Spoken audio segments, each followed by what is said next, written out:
Hello, I'm William Keiser. I'm from the screenwriting cohort in 2024, and I would also like to welcome some of my former cohort mates, Max, Lukey, and Millie, who will be helping me read my excerpt today. Um, this is an excerpt from a short film called Will Call, and it's about a dance critic who finally decides to bring her new gentleman friend to work with her. Um, Visual description, I am a white person with curly brown hair wearing a midnight blue um, silk shirt in an attic. Um, okay. Okay.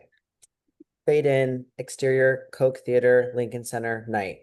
Martin Seligman, a white-haired man in his 60s, and Daphne Pasilidis, late 50s, a petite woman with strong dark features and coiffed hair, walk arm in arm. Go on. Tell me what you thought. You don't want to hear it.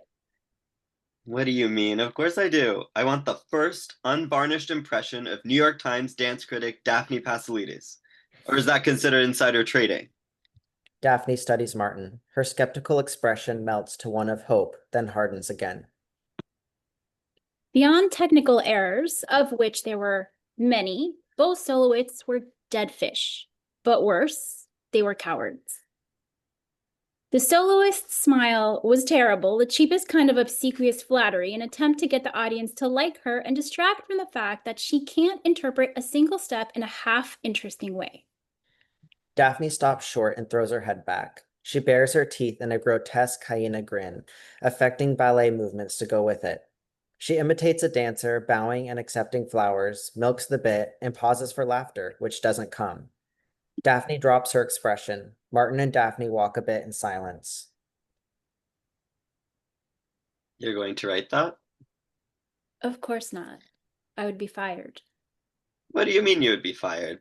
Aren't you the chief critic? You can write whatever you want.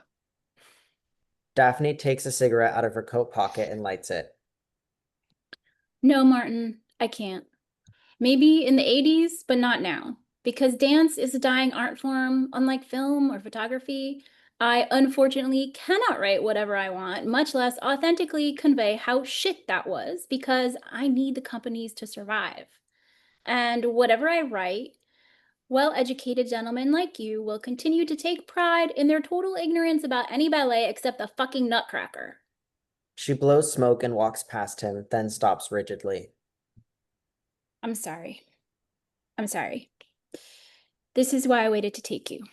This is why I waited. Martin smiles and offers a hand on her shoulder. It's okay. Interior, Daphne's apartment, night.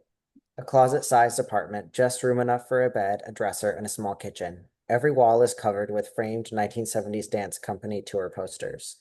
On the bed, Martin and Daphne kiss passionately. Then he moves down her body with his lips, dipping under the covers.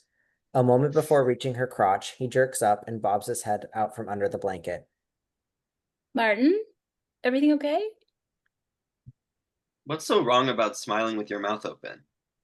What? What? Why does her facial expression matter? Whose facial expression? My facial expression?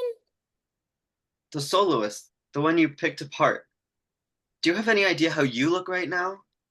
Oh, Daphne answers in the same low, determined voice as earlier when she said she'd be fired for writing her candid thoughts. that's different. A dancer has to put all communication into the body itself. But do, do, do you actually care about that?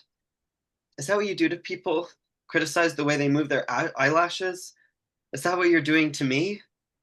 No, Because if you have a problem with such small because it's details, not my job to criticize you. then it might be really, really hard to date you.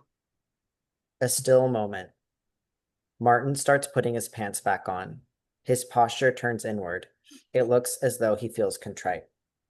And that's the end.